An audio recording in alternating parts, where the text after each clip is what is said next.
Sansa, Sansa, j'ai quelque chose pour vous. Sansa. Elle va peut-être laisser des trucs par ici. Ah, vous êtes là, vous. Ouais, je joue bien la surprise, hein. Vous n'aurez pas vu passer une rouquine, là, par ici, à tout hasard? Je voulais lui montrer des trucs, mais bon. Peut-être que ça l'intéressait pas.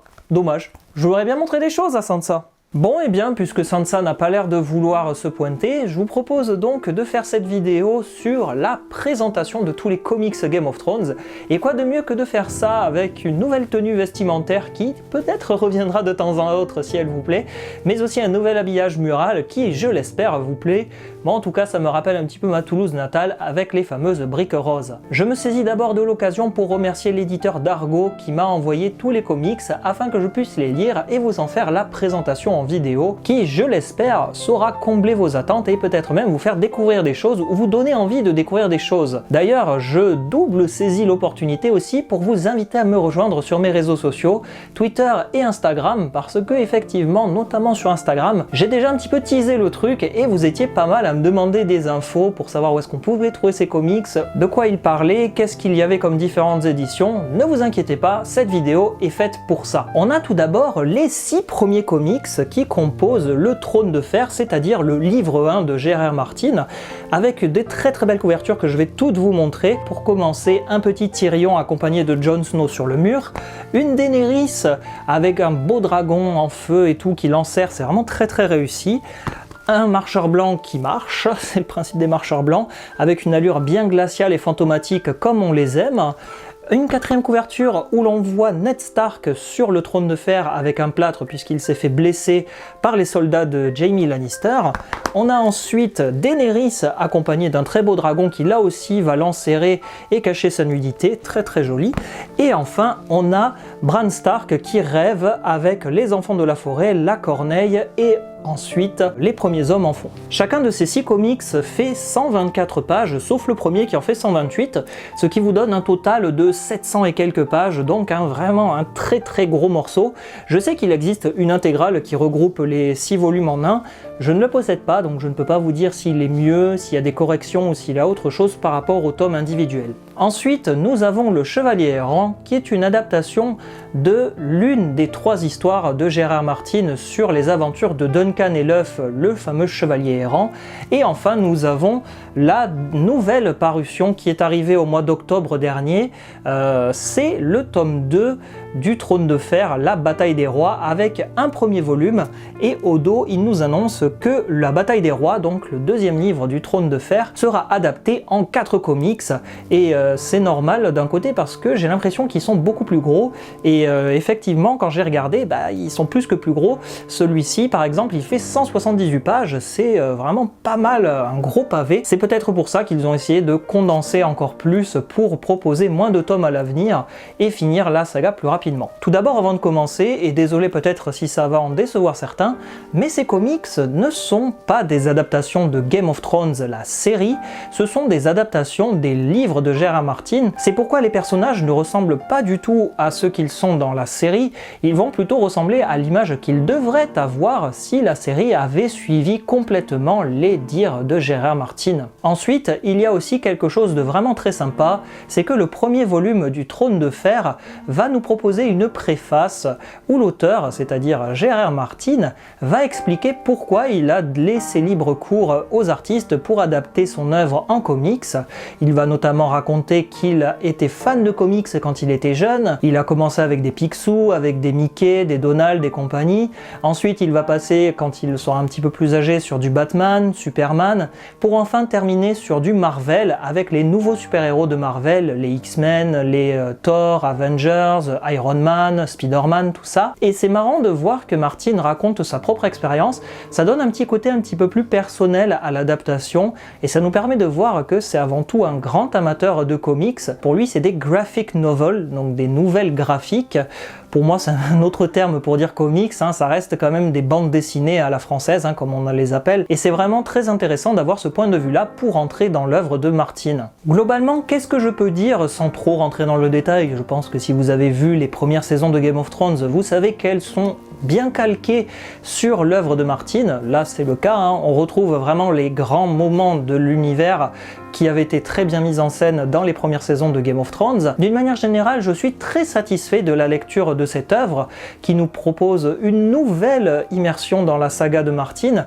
On revoit certaines scènes d'un autre angle de vue ou plus proche que ce qu'elles devaient être si la série avait complètement adapté certaines scènes, hein. Mais en tout cas, c'était vraiment très sympa de pouvoir s'immerger et de voir tout ça à travers les yeux des personnages et raconté à la manière d'un comics avec des graphismes très spéciaux parfois. Je vous avoue qu'au départ, le premier livre, j'ai eu un petit peu de mal à rentrer dedans, et peut-être que c'est un problème que j'ai et que vous partagez ou que vous aurez, qui sait, mais j'ai trop l'image des personnages de la série en tête, et du coup quand je voyais certains personnages, j'avais du mal un peu à tiquer en me disant « Ah, ça c'était Théon Greyjoy, mais pourquoi il a les cheveux longs dans le comics ?»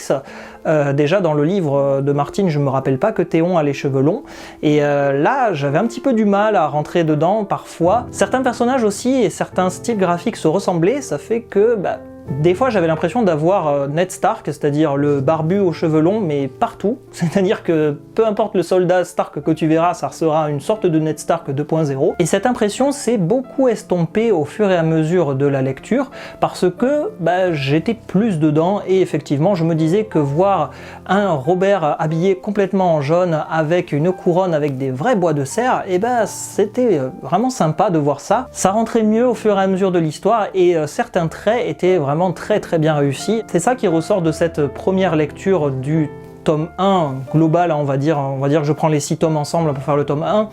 C'était vraiment ça, un design et un style qui au départ m'a un petit peu mais c'était une très bonne chose parce que je pouvais voir ce que la série aurait pu proposer avec un style qui se rapprochait beaucoup plus de celui des livres. Certains points de vue abordés dans la série ne l'étaient pas dans le comics et vice versa, donc il y avait certaines scènes dans le comics qui ne figuraient pas dans la série. Et comme le dit Martin dans sa préface, certains choix faits par le comics et la série ont été faits au détriment de sa saga littéraire. Le premier tome de la Bataille des Rois, qui est juste ici, a quant à lui, je dirais, corriger et améliorer certaines choses qui manquaient dans le premier jet de l'adaptation en comics. Déjà, il a ajouté une chose, mais peut-être qui est pour moi capitale pour une personne qui n'a jamais lu ou vu Game of Thrones, c'est une unité de personnage. Il a ajouté tout simplement le titre de chapitre du nom du personnage, comme ça on sait quel personnage on suit. C'est vrai qu'une personne qui est non initiée pouvait peut-être être déboussolée et déroutée en voyant qu'on passait de Daenerys à Ned Stark facilement, mais sans vraiment ajouter de liant, donc on passait d'une scène à l'autre sans vraiment savoir qui était qui. Peut-être que pour une première approche, il aurait fallu adopter ce style dès le départ. En tout cas, c'est un très bon point de la part du dessinateur. D'ailleurs, là aussi, ce nouveau dessinateur a un trait beaucoup plus fin et j'ai l'impression, c'est peut-être encore là à mon avis, mais j'ai l'impression qu'il a essayé un petit peu plus de coller aux personnages tels qu'ils sont dans la série. Donc des fois j'avais l'impression de voir certains traits de caractère, notamment Tyrion par exemple, qui ressemblait vraiment au Tyrion Lannister joué par Peter Dinklage. C'est très bienvenu, pareil Peter Baelish, dans les 6 premiers livres, il n'avait pas, ou très discrètement, cette petite mèche blanche là sur le côté, ses cheveux poivre et sel. Là on le voit très distinctement et ça ajoute vraiment une touche à ce personnage qui était déjà identifiable dans le premier jet, mais là il est encore plus identifiable et ça donne vraiment tout le cachet supplémentaire à ce personnage. Là aussi, pour ce premier tome de la Bataille des Rois, on retrouve tous les moments clés du deuxième livre, avec Arya qui fuit, Daenerys qui va voyager dans le désert de sel.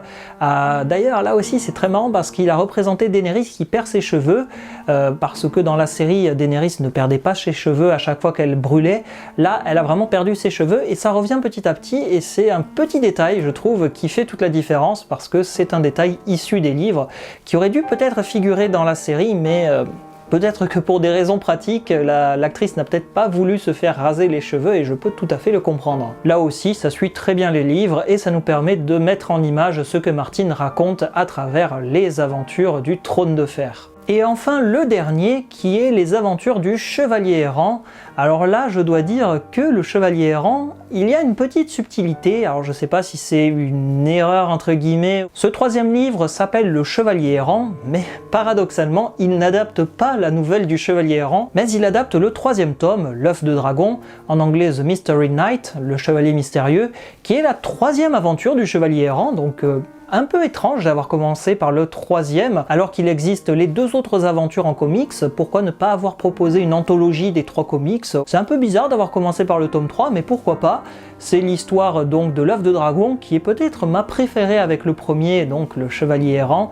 Et là, le style graphique est encore plus fin et je trouve que les personnages sont bien plus identifiables. On retrouve vraiment cette magie qu'il y a dans l'histoire de Duncan et l'œuf, et ça m'a fait vraiment plaisir de voir cette mise en scène autour de la deuxième rébellion Feu Noir, qui est très bien racontée avec des petits moments de tendresse, des moments comiques, des moments aussi de tension, et un très bon point pour ce comics qui est ma foi peut-être celui qui m'a le plus plu. Clairement, tous ces comics pour moi c'est des must-have si vous êtes vraiment fan de l'univers de Martin et que vous souhaitez voir une autre adaptation.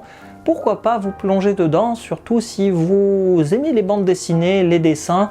Ça peut être un moyen simple de vous replonger dans les livres sans vous relire les 1000 et quelques pages que comportent tous les tomes de Martin. En tout cas, c'est ainsi que s'achève cette vidéo, j'espère qu'elle vous a plu. J'aurais aimé peut-être en dire plus, mais je vous avoue que je suis pas assez spécialiste pour parler vraiment de la technicité des comics. C'est un domaine que je ne maîtrise pas du tout et je ne veux pas dire de bêtises comme j'ai déjà dit par le passé sur certains comics The Witcher. Et si je n'ai qu'une chose à ajouter, c'est que les comics, eh bien c'est une très bonne adaptation et un excellent moyen de mettre en scène l'univers de Martin à travers le visuel et le support visuel de la bande dessinée. Merci beaucoup à vous d'être resté jusqu'au bout, j'espère que ça vous aura plu, intéressé et fait découvrir de nouvelles choses. Merci encore et à très bientôt, salut!